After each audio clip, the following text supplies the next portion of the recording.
Reading from the Holy Gospel according to Matthew. Jesus took Peter, James, and John, his brother, and led them up a high mountain by themselves, and he was transfigured before them. His face shone like the sun, and his clothes became white as light. And behold, Moses and Elijah appeared to them, conversing with him.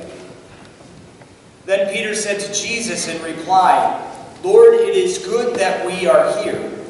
If you wish, I will make 3 tents here, one for you, one for Moses, and one for Elijah." While he was still speaking, behold, a bright cloud cast a shadow over them. Then from the cloud came a voice that said, "This is my beloved Son, with whom I am well pleased. Listen to him." When the disciples heard this, they fell prostrate and were very much afraid. But Jesus came and touched them, saying, "Rise, and do not be afraid." And when the disciples raised their eyes, they saw no one but Jesus alone. As they were coming down from the mountain, Jesus charged them, "Do not tell the vision to anyone until the Son of Man has been raised from the dead." The Gospel of the Lord. If you think back to the story of the Exodus, after Moses led the Israelites out of Egypt, crossing through the Red Sea, he became a mediator, especially in that time, between God and the Israelites. But there were very distinct divisions between God and Moses and the people. There was the place that God alone lived. There was a place where Moses met with God. And then there was a place where Moses met the people. Something of this order was in the mind of those who designed many of our older churches, like this one. So where does God dwell? Certainly in heaven. And no one else lives in heaven. But in a particular way, God dwells in the tabernacle. And when the church was constructed, this was the altar, and the priest went up the mountain to a place where he met with God and prayed the liturgy of the Eucharist from here.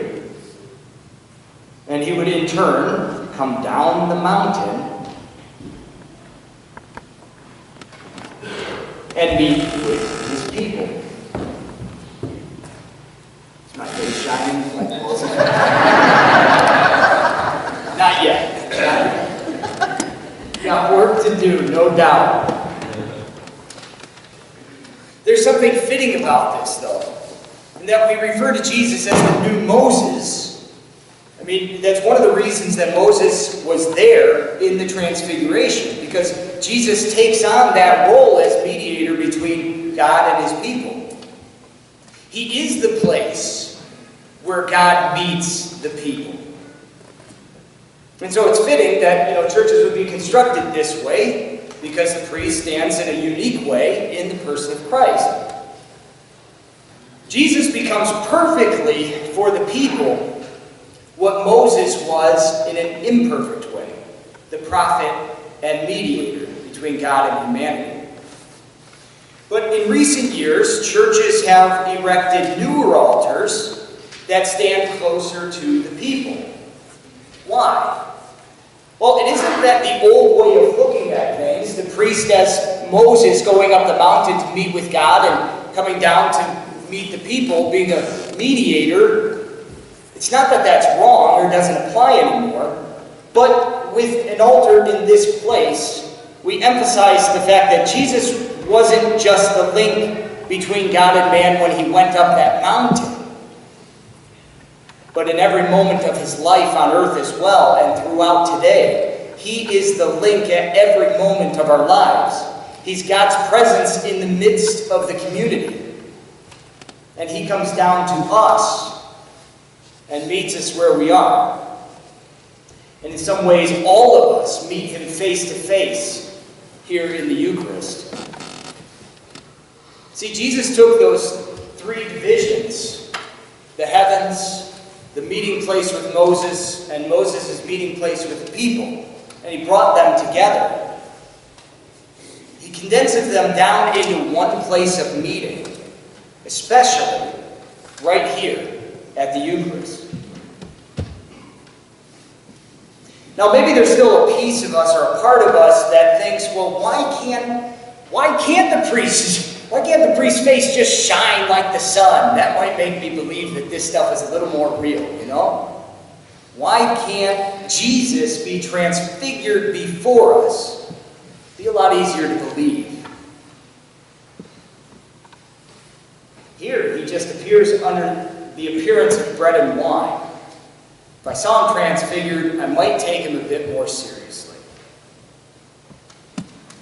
What's interesting about the transfiguration itself, Jesus is God and he's a human person, right?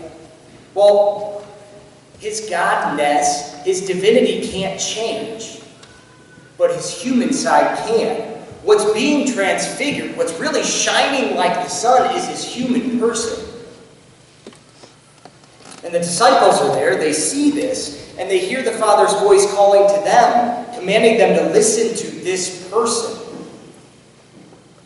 And that voice, "This is my beloved Son, with whom I am well pleased. Listen to him." In some way, it's an invitation to Peter, James, and John that if they follow Jesus to the end, if they follow him to the cross and take up their own, they'll experience that same glory of the resurrection, even in their earthly lives. The Father's voice to them tells them that they too might shine like the sun if they only follow what Jesus has to say and do. And, you know, there's something in that's the beauty of Jesus' going between God and us, here in the Eucharist even. He makes himself food that we might take him in and have the source of light inside of us, that by this meal we might become transfigured, that we might have the light within us to shine before other people. But it demands of us that we allow ourselves to be changed and to grow. It demands of us that we recognize something of the light coming from God in this meal. It demands of us that when we leave here, we allow a certain joy and charity to flow forth from us, to let others see that there's something that sets us apart by what we believe and how we live for other people.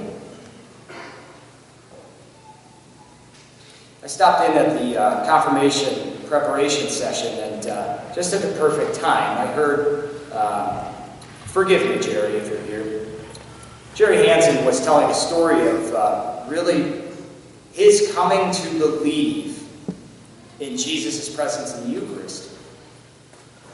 What was extraordinary about it was just how much, in a lot of ways it lines up with the Transfiguration. It was a moment where he saw the light of Christ shining through another person. He saw the glory of all that Jesus had to offer in someone else, and so came to believe.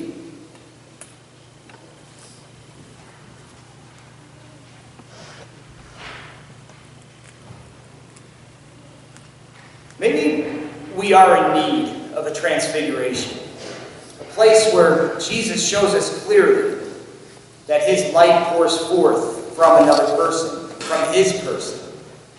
We could pray for that. It's not a bad thing to pray for. Lord, let me see your goodness, your love, your glory shining through other people. But what does it come down to? At the heart of the Father's statement to the disciples, "This is my beloved Son, with whom I am well pleased. Listen to him."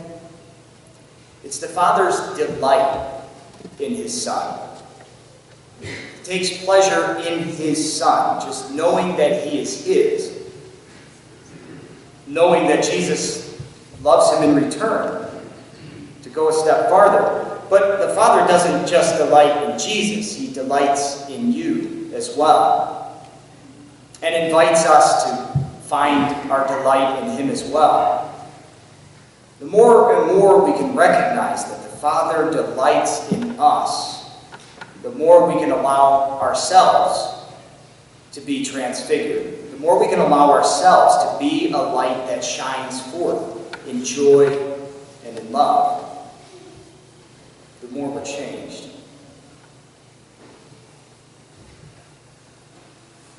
A voice comes from on high here today too, proclaiming, "This is my beloved Son, in whom I take delight." Listen to him, hear him, and hear him call to you, "I delight in you." And allow yourself to shine like the sun in everything